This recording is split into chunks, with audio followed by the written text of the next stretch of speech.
Welcome back to my channel, folks. This is Phil with Phil's DIY. I have a Flume water monitoring device on our water meter out at the street, and actually get notifications about water flow usage. It's designed such that if there's an actual water leak, it would actually alert me that there's water flow going on, and if it doesn't shut off, then obviously there's a leak somewhere. And this was recommended through our LA DWP, and there was an incentive, a discount, and so I went ahead and got one. This is about 2 years ago. And then I noticed a few weeks ago that I stopped getting notifications, so when I checked the app, I saw that the battery was dead. So then I looked online to see about getting a fresh set of batteries for this, and here's what I learned. So first of all, I needed to take this off the meter and open it up. And when you do that, it's a very basic system.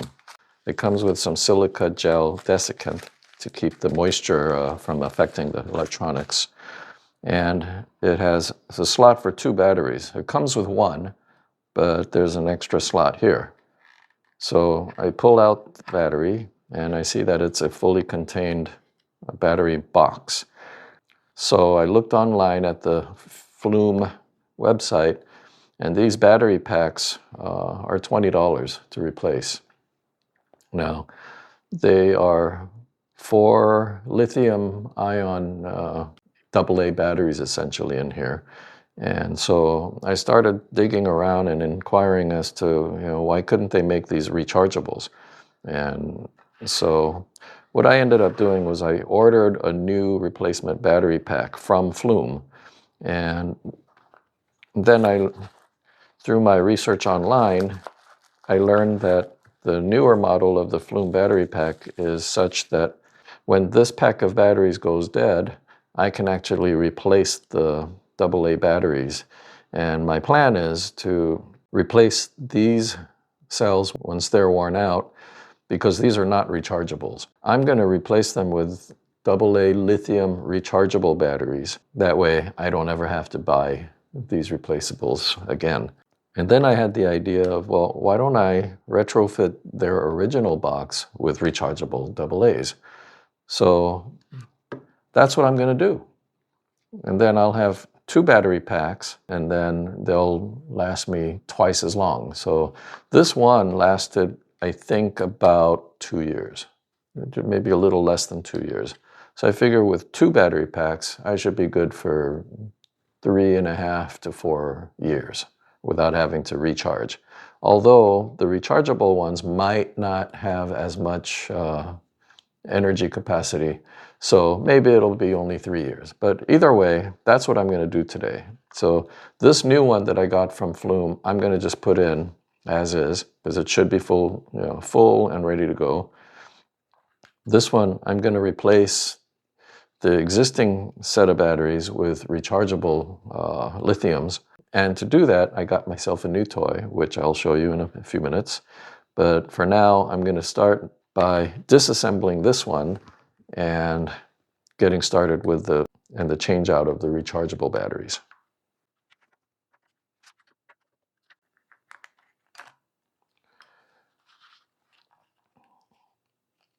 Now, I've already had this open once. Originally, there was a black shrink wrap piece of plastic around the whole set that held it together. And I peeled back one of the batteries, blue plastic, just to see what was under there. But there was no other markings on the case. These were custom manufactured for Flume. It's got Flume on here, and then it says 1.5 volts, 4.35 watt hours. I ordered a set of rechargeable batteries, and I'm going to rebuild this cluster of 4 batteries using the original tabs that it came with, and I'm going to make it look just like that and put it back in here and then back in the unit. To do my rechargeable battery retrofit, I got myself this spot welder. It's a handheld battery-powered device. Okay, let's get this open. Nice box.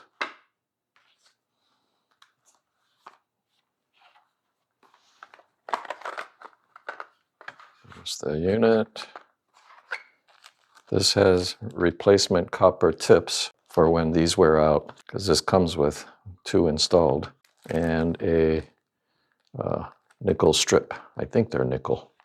Well, I just tried my practice run on a couple of old used batteries, and it made a nice clean spot weld. It's very strong. It's nicely done, and I think I'll be just fine. I received the batteries that I'm going to use for this Flume battery pack. I have them rubber banded together in the configuration I need. I just need to now spot weld these strips onto the ends.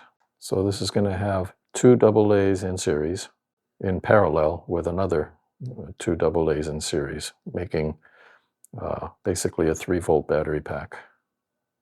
So first I'll do the series connection.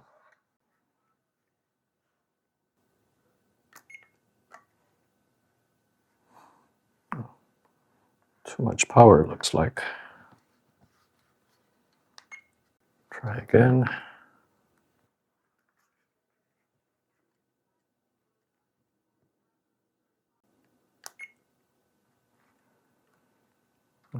And that was not enough.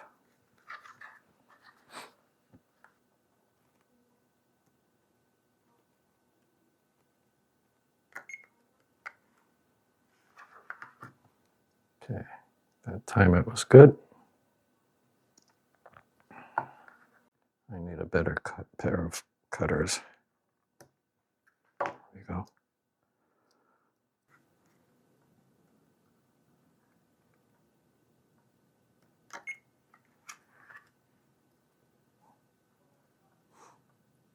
Okay.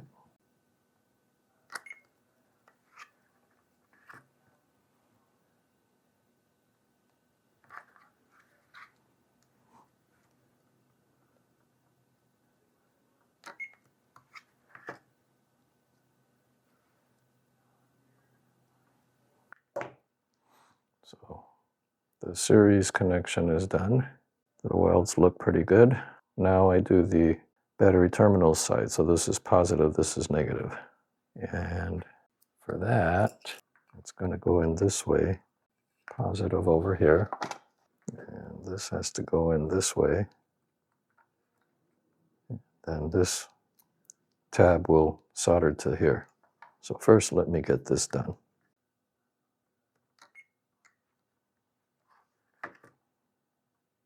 Now I need to put a piece of tape around here so I can get the rubber band off.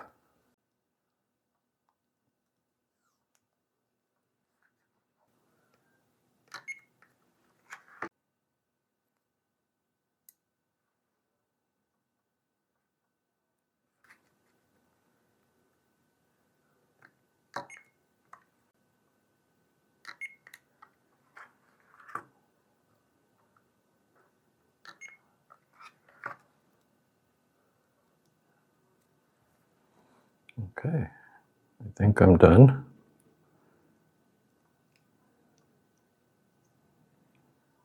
The charge ports are on here and here, so I can plug in all 4 of these independently because these are USB charge ports here.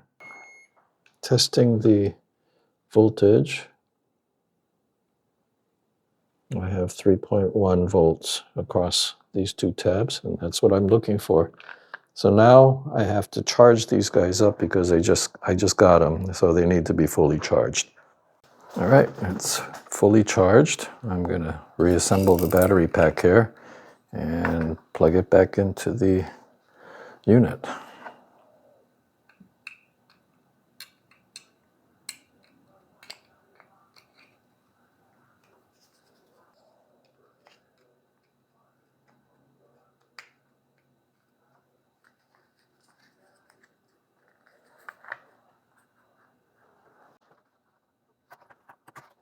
Okay, one last check of the voltage before I drop it into the unit. Plus here and minus here. And we have 3.1 volts. Okay, we're good to go. So I cleaned up that box. It was pretty caked over with mud and dirt. So I thoroughly cleaned it out. And so there's a light that pops up here. It flashes when you first plug in the battery. So do that, and it just flashed twice. That means it's recognizing it, and good to go. Put the silica gel desiccants back in. That's what keeps it nice and dry inside. And close it up. Snap shut. It's dark now, so tomorrow morning I'm going to go and reinstall this onto my water meter and then calibrate it, and we should be good to go. I imagine it's going to last about 3.5 years, this double set of batteries.